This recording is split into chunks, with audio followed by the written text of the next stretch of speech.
I'm Batman. You're gonna need a bigger boat. Get to the chopper! Discussing movies, this is Brian's review show.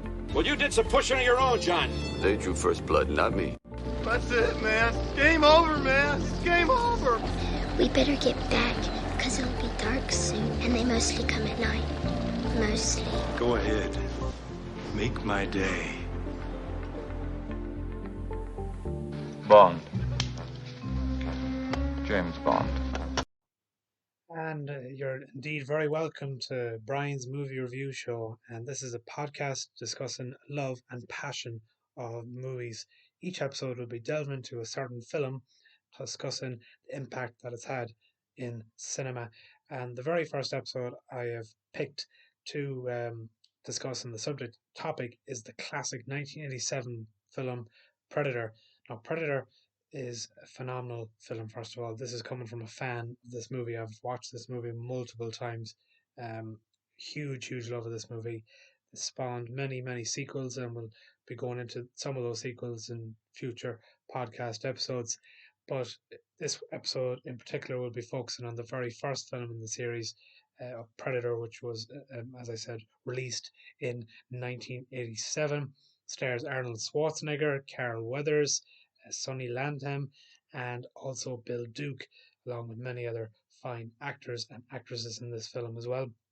Directed by John McTiernan.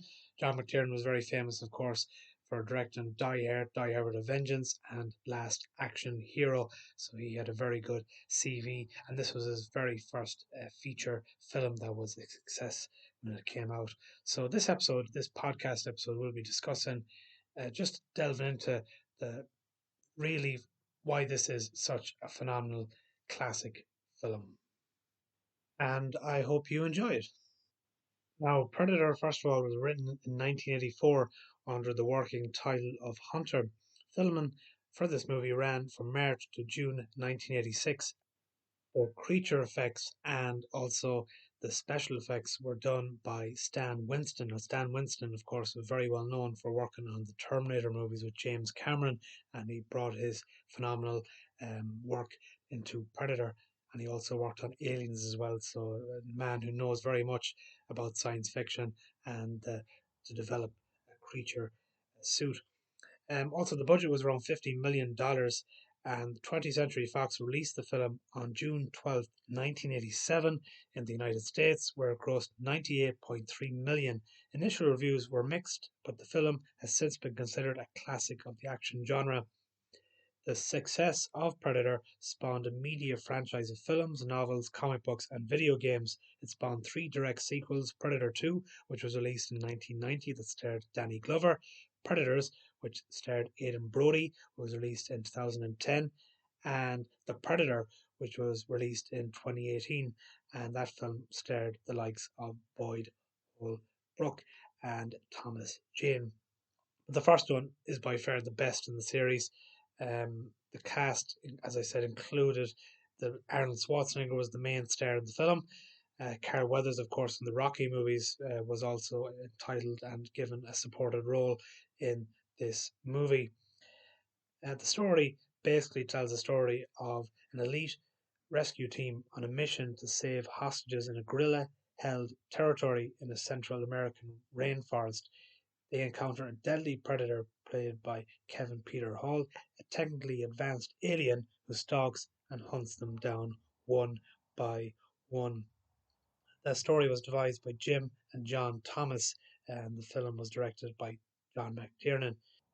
Just to go through the cast of the movie, Arnold Schwarzenegger, of course, plays Dutch, and Carl Weathers plays Dylan, Dutch's Vietnam war buddy, and Bill Duke plays Mac.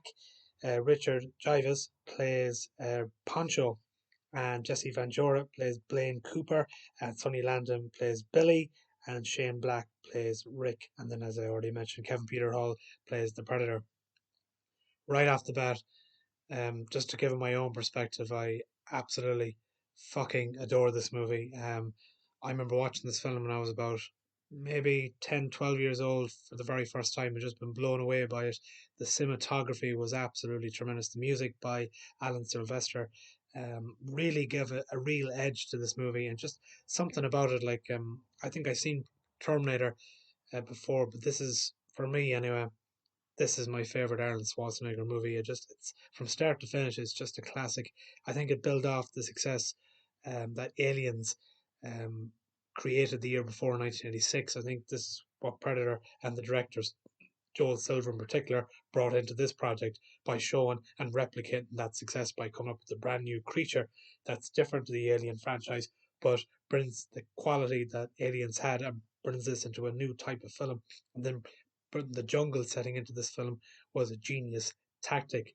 Now, in terms of getting the cast together, director John McTiernan decided to provide the cast with training to kind of get them to kind of get to know each other, become a team that are established and can follow orders in an accurate and divisive way.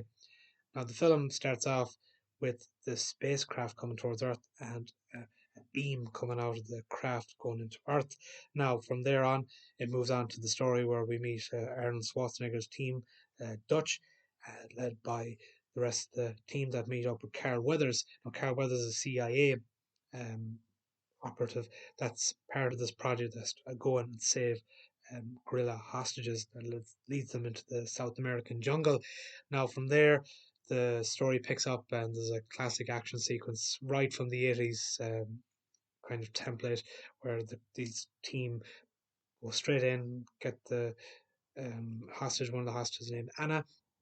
They tag along with her, and each you kind of get to know the characters throughout them. That's one thing I love about particularly the 80s films, is there's so many quotes from these movies. You have the classic Jesse Ventura line, this stuff will make you a goddamn sexual tyrannosaurus, just like me. That kind of stuff. It's really catchy stuff. I ain't got time to bleed. Like I could do a full podcast on just quoting the film. It's just I can remember so many famous quotes. I think some of my favorite Arnold Schwarzenegger quotes are in this film. Stick around, and also some other classic lines. Get to the job. Arnold Schwarzenegger, even as an acting type role, he's actually very good at just the whole tension that's built up in this film. I love it. I really do. It's one that's so rewatchable. It really is. I think that's where the sequels, I think, were let down. I think the characters weren't as well written in the sequels. I think the second one, which I'll come on to in another podcast, the second one I have a very soft spot for. I think the casting is pretty good in that, but I think the other sequels weren't quite as good, and including the second one, they just never quite got what the first one had. They just had it just clicked. Everything was, it worked beautifully. The directing, the acting, all this bond that the actors had together to create these characters. The brilliant, just the whole way through. It's so rewatchable. You get to know all the characters, and you get to like the characters as well. Even Hawkins, who dies, later into the film, Shane Black's character. Now, Shane Black, you might recall, is probably more famous for writing and being a part of the Lethal Weapon series with Mel Gibson and Danny Glover. And he also directed the fourth Predator film, The Predator, back in 2018. And he's in the first film, and very enjoyable. He's so many famous quotes in it. Particularly the two jokes that he says to Billy during the episode. I won't go through them now, but when you've seen the film, you'll know the quotes that I'm on about. There's two particular jokes that are in the film that are quite funny. Now, just going back to the music now, the music was composed by Alan Silvestri, who was coming from the huge success of Back to the Future in 1985. Now, Predator was his first major action movie, and the score is full of his familiar genre characteristics. And another thing I loved about this film as well, that they brought in the Little Richard classic, Long Tom Sally. And, you hear that during the helicopter scene when the team are about to land in the jungle, and you kind of just that whole sequence in the helicopter alone is brilliant. The lighting, there's red and black kind of atmosphere going on.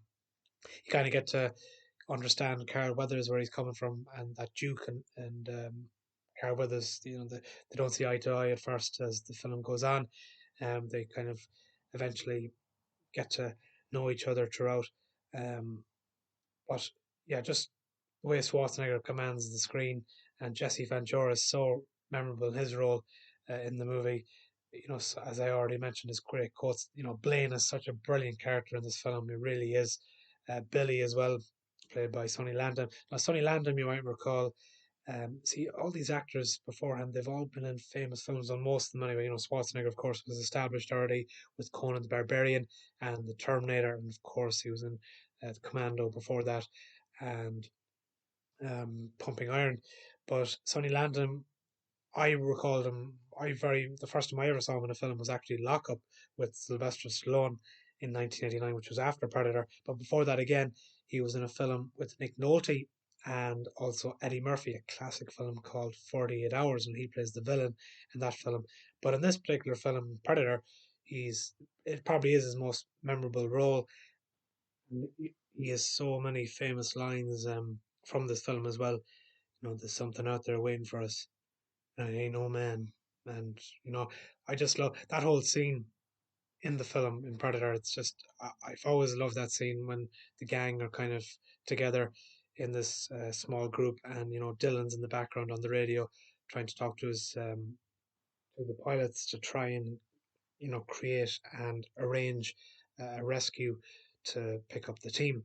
But just that whole scene, Dylan, played by Carl Weathers, he says basically that the whole thing is just a couple of guys running around in the jungle and we got to take them down. And he's like, "You still don't understand, Dylan, do you?" Touch says then to Dylan, just I love, I really like. There's so much in this film I love. I cannot emphasize enough how much this film is brilliant. The effects, and I think one thing that was very innovative about this movie was that you could see the creature's perspective in this film as well. About maybe I think it's 25 minutes or so into the film, you can see the soldiers walking through the jungle, and you can see the predator's eyes in the distance looking. He's up in the trees and he's looking down, and you can see the heat that is coming from the soldiers because it's roasting hot in this jungle.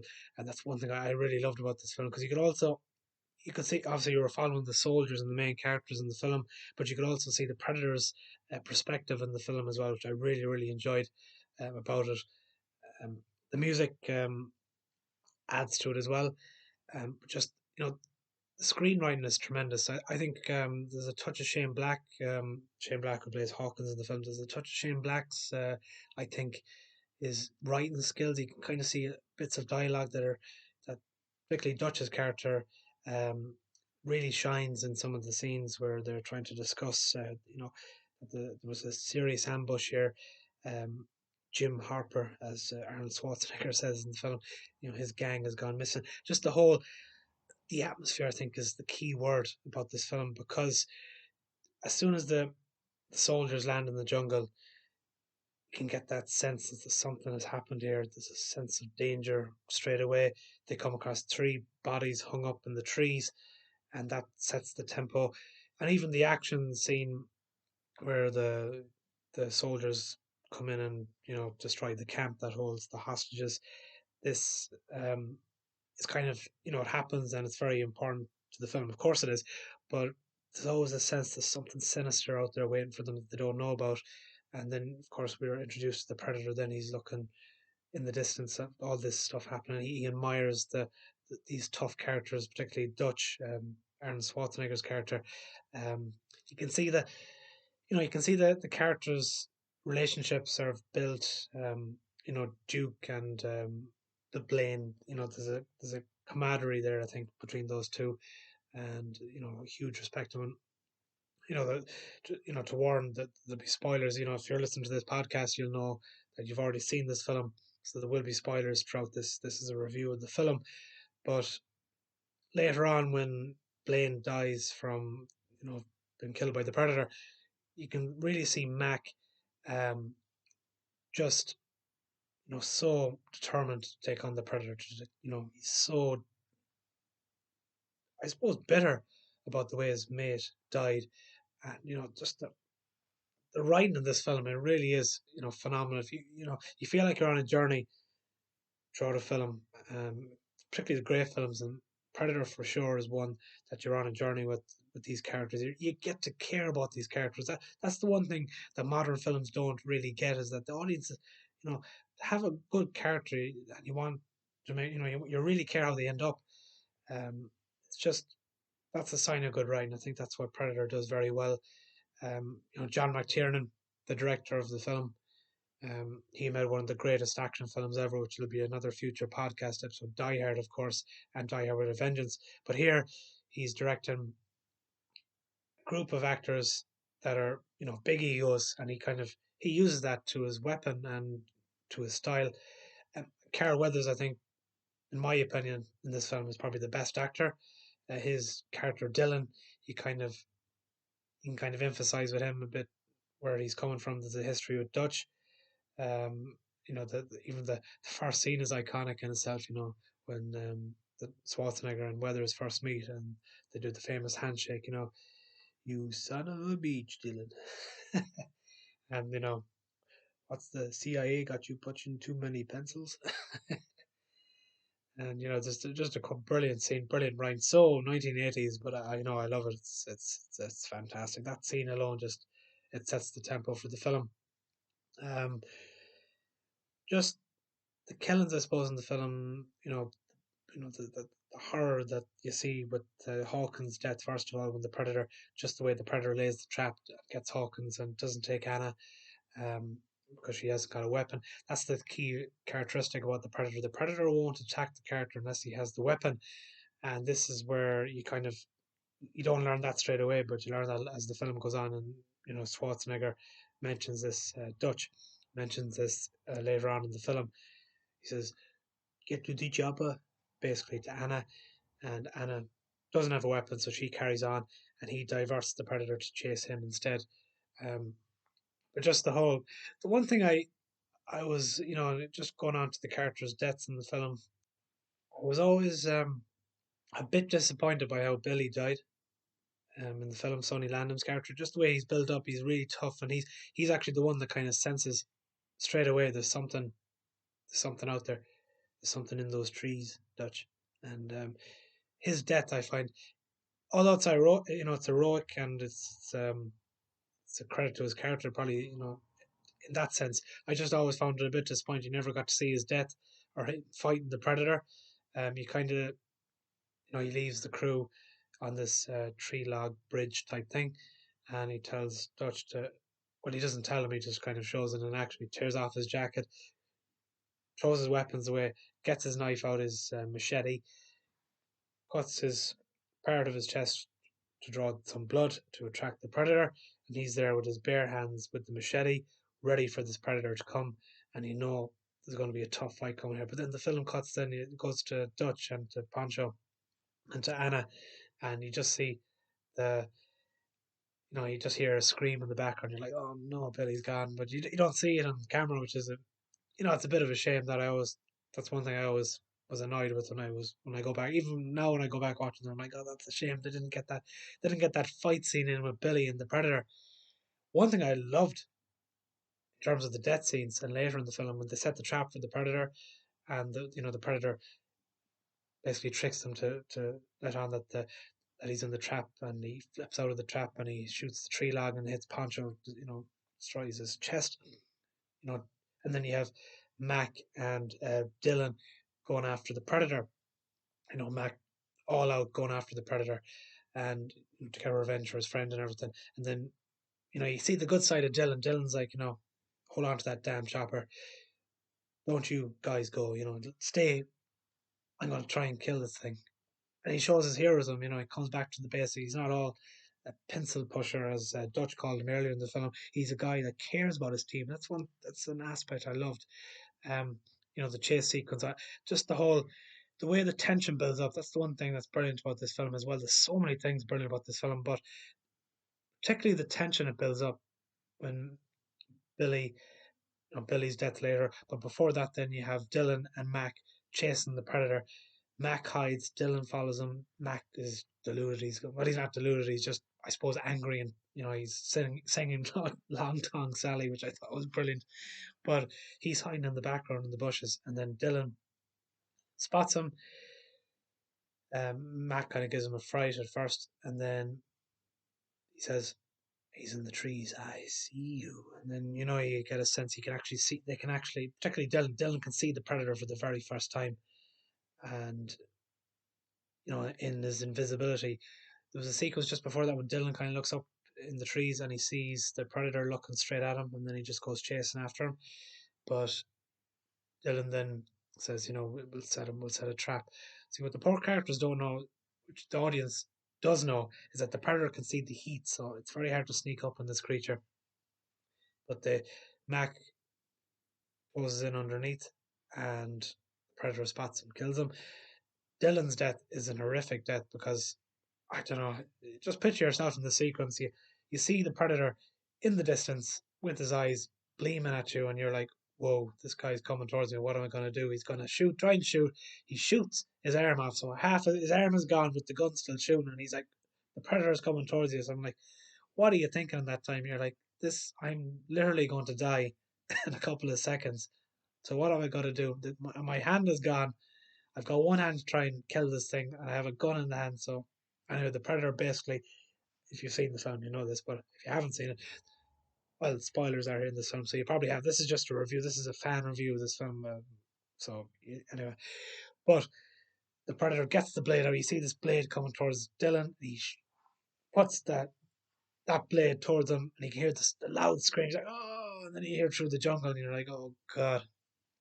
I loved like the terror that's in the eyes of the characters. It's another aspect of the film that's fantastic, and I don't know. It's just when you're seeing the character, you kind of know the predator's coming towards the characters. When you hear deaths, Dutch when he hears Dylan's shout of, he's dying, he's gone, and just he's like, "Whoa, this thing is coming." Then Billy's death, and later the scream. There's a tension building all the time, and I suppose that's why maybe Billy's death wasn't shown, maybe, but I still think that was a missed opportunity by John McTiernan, the director. He hasn't done too much wrong in this film, let's be honest. But that's one aspect I was always a bit disappointed with. But to look at the positive, that was definitely one of them for sure. The effects still stand up. The whole chase sequence then with Dutch and the Predator is another brilliant aspect of the film. And he discovers that one secret. What's the one thing the Predator doesn't have that you can have? Instinct, maybe, is one thing. Human instinct, anyway, because of course he's an alien, so he doesn't have a human instinct, but he's a very smart, tough creature to beat. So Dutch discovers one thing that he didn't realize. By accident he discovers this because he falls into a kind of a river lake type thing, and he finds mud, and he's like, "Whoa!" Gets mud accidentally, it must be said, covered on himself, and then the predator is looking for him, but he can't find him. And you're like, how is the predator not seeing him? He's covered himself in mud. He can't see the heat that the predator sees with his vision. And that's the one secret that Dutch discovers, and the audience discovers at the same time. So then Dutch sets traps to try and hunt down this creature. 1-to-1 hand combat, a fight that eventually leads towards it. The film was a massive success when it came out in 1987. It grossed $98 million. Phenomenal success when it came out, and still has a big following to this day. Right off the bat, as I said earlier, I absolutely fucking adore this movie. Everything about it, the dialogue, the cinematography, the music by Alan Silvestri, John McTiernan's direction, the acting. I think it's Arnold Schwarzenegger. It is my favorite Arnold Schwarzenegger film. I don't say that lightly because I love a lot of his movies. The Terminators, particularly 1 and 2, Commando.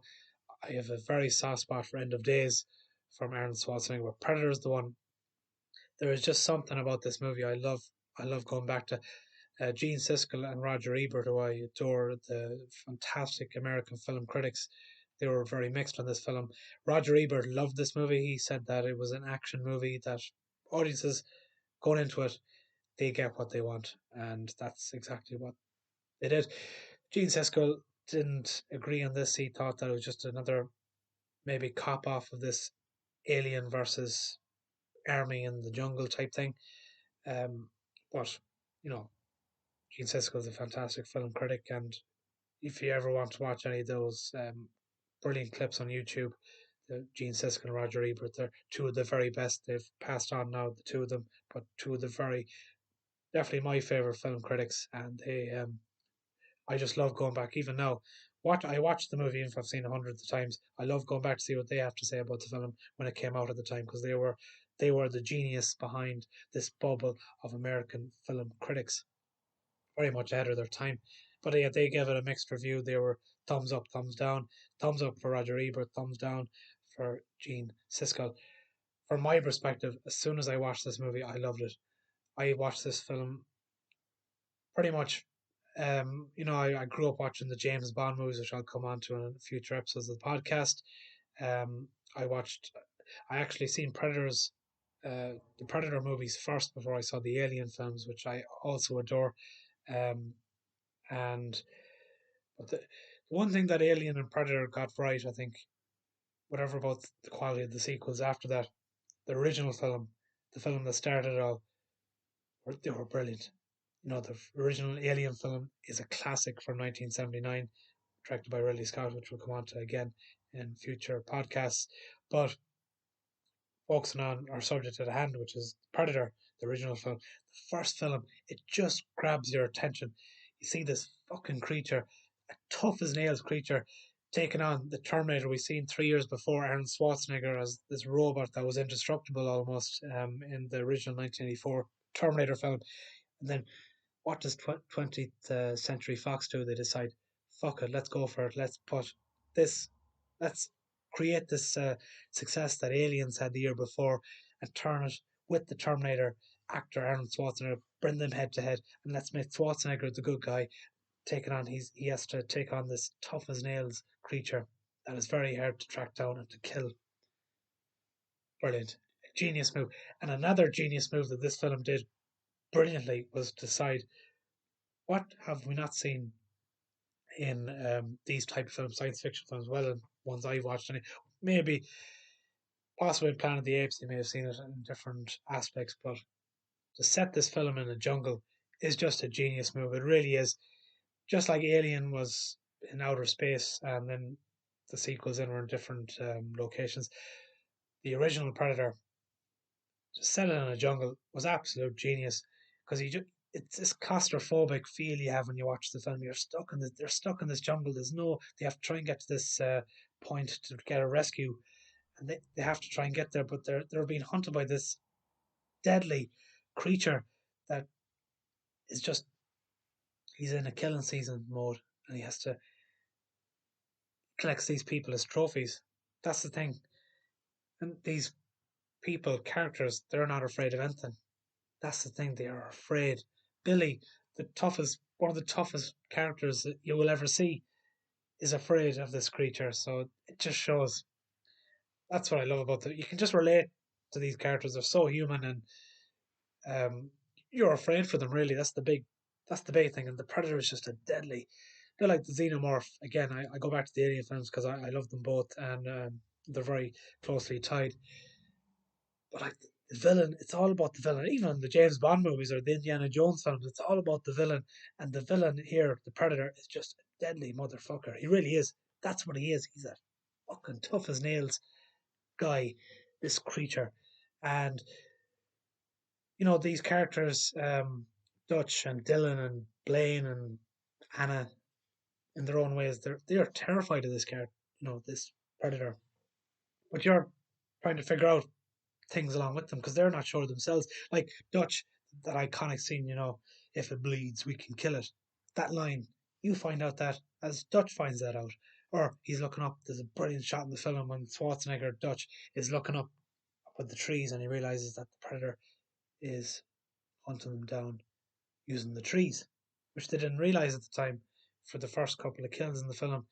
Um, and I forgot to mention, of course, how have I forgot to mention good old Painless, the brilliant Jesse Ventura Blaine with this absolute crazy gun that it's just this. I think it might have been in, of course, in the Rambo films you see it later, the Predator documentary that comes along with the DVD. Jesse Ventura famously says that, well, you never seen fucking Rambo use this, so which is true at the time because in 1987 Rambo hadn't used a gun like this. This gun is just it's a machine. It's a character in itself in the film. That brilliant scene that fantastic scene when Blaine dies, and then Mac comes on the scene and he actually this is the very first time you actually see the creature yourself, and he's like, oh, and he goes nuts, and then this very famous scene in the film. They use so crazy amount of ammo when you think about it, but the predator is shot in the leg, so you realize that he has green gooey blood, and Anna actually discovers this blood.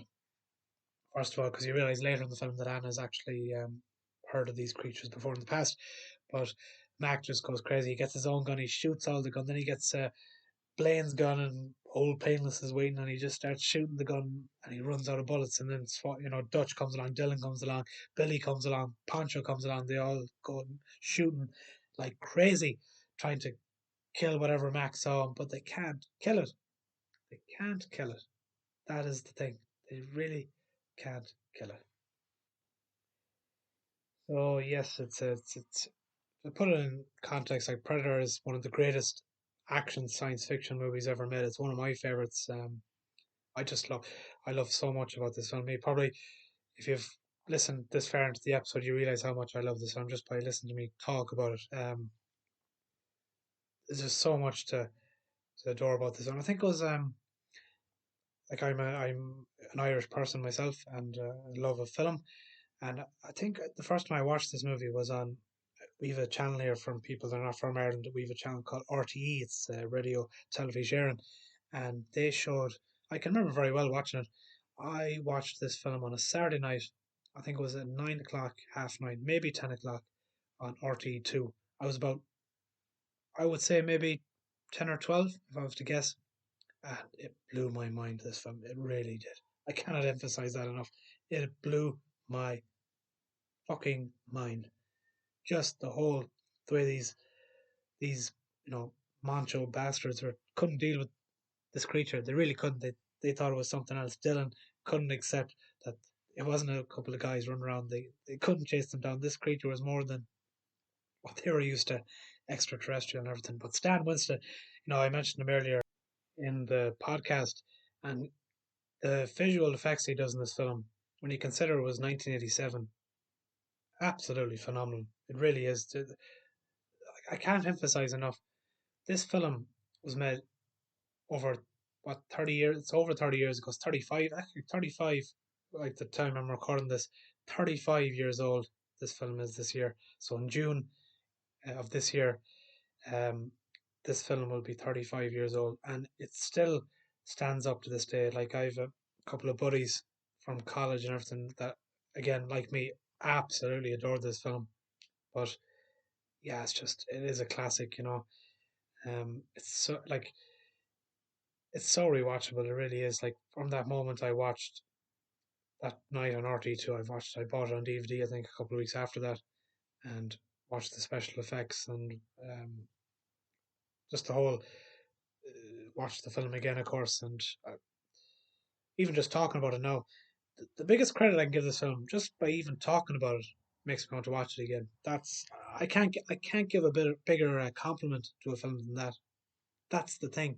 When I think about it, I want to watch it again. When I discuss it in a pub with a few pints talking to someone about it, I want to watch it again. It's so good. It is so good. It is a classic. It is one of the greats. And that is what Predator is to me. It's just a phenomenal film. It is my favorite Arnold Schwarzenegger film. It is a 10 out of 10 for me, because it is just, and two big thumbs up, because what clicks in this film for me, just to put it into context, the acting, the characters, Arnold Schwarzenegger, Carl Weathers, Sonny Landon, Bill Duke, Jesse Ventura, all great actors. Shane Black, all brilliant actors. Every one of them, they just add something to the film. That's the key thing. They add something to the film. Kevin Peter Hall plays, later on in the film, of course, he plays the pilot, when they're rescuing Dutch later on with Anna in the plane. Um, he is brilliant as the Predator. He really is. Jesse Ventura could have played the Predator just by his character. Like, his character alone, Blaine, left such an impact in this film. Quotes and everything. You feel like when he when he dies later in the film, you feel absolutely awful about it because you're just so used to the man being there, the character, and it's just, for example, he's just such a great. They're all great characters in this film. They really are. You know, just such a rewatchable film. It really is. It is. I think Schwarzenegger turned down Predator 2 to make Terminator 2. And listen, Terminator 2 is an absolutely iconic film on its own right, and absolutely he was probably maybe he was right to turn it down, but it would have been interesting to see what they would have done with Arnold Schwarzenegger in Predator 2. He came close to coming back in the last Predator film, The Predator, but it didn't quite materialize. Um, yeah, it just would have been interesting to see what would have happened there in terms of The Predator. And just some of the reviews at the time I thought were quite funny to listen to. I already talked about Siskel and Ebert, who I think are the main people I always listen and see what they had to say about the film. But Elvis Mitchell of the New York Times described the film as a greasy and dull with few surprises. And a person from another magazine said that it proclaimed it arguably one of the emptiest, feeblest, and most derogative scripts ever made as a major studio movie. And Variety wrote at the time that the film was a slightly above average actioneer that tries to compensate for tissue thin plot with ever more greasy death sequences and impressive special effects. And another reviewer said, unfortunately, special effects have also been substituted for suspense, and that the early appearance of the Predator makes the final confrontation very predictable. But Predator has appeared on a number of best of lists over time. Entertainment Weekly, for example, named it the 22nd greatest action movie of all time in 2007. And in 2012, IGN proclaimed it the 13th greatest action movie of all time. And rightly so.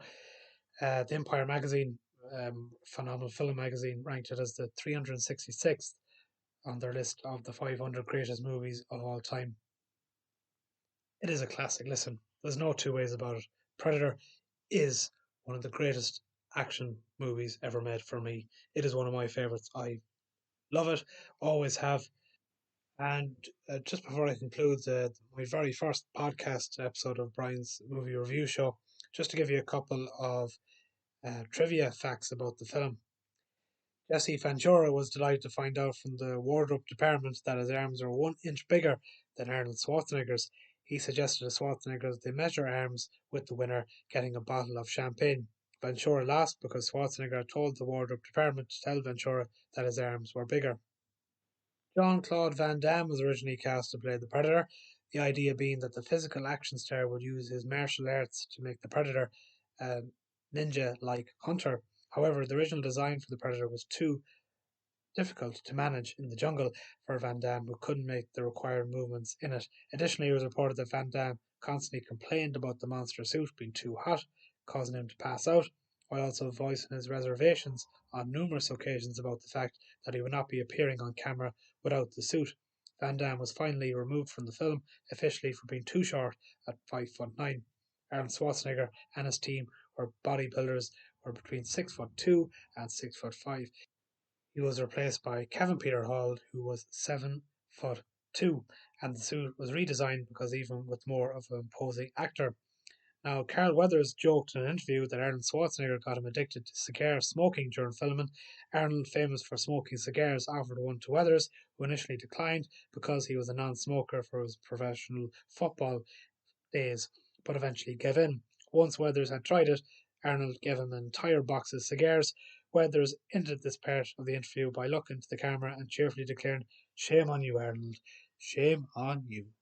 And one final trivia fact, Arnold Schwarzenegger lost over 25 pounds before filming began in order to better fit the role of a special warfare operative who would be lean as well as muscular.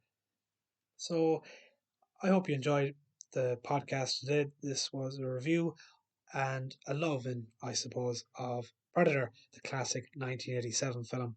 There'll be future episodes coming out, so please keep an eye out for that. We'll be discussing many more classic films along the way.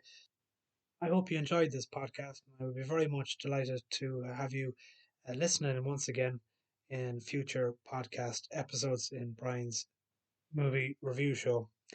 So, from your presenter today, Brian, I would like to sincerely thank you once again for tuning in and playing the podcast episode. And I will be back very soon once again with more discussion and movie facts from the world of cinema.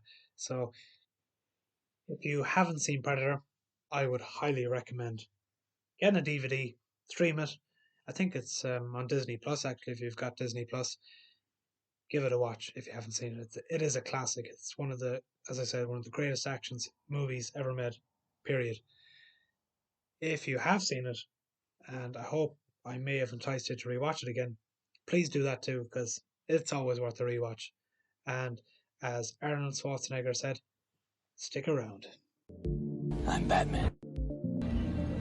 You're gonna need a bigger boat. Get to the chopper! Discussing movies, this is Brian's review show. Well, you did some pushing of your own, John. They drew first blood, not me. That's it, man. Game over, man. Game over. We better get back, because it'll be dark soon, and they mostly come at night. Mostly. Go ahead. Make my day. Bond. James Bond.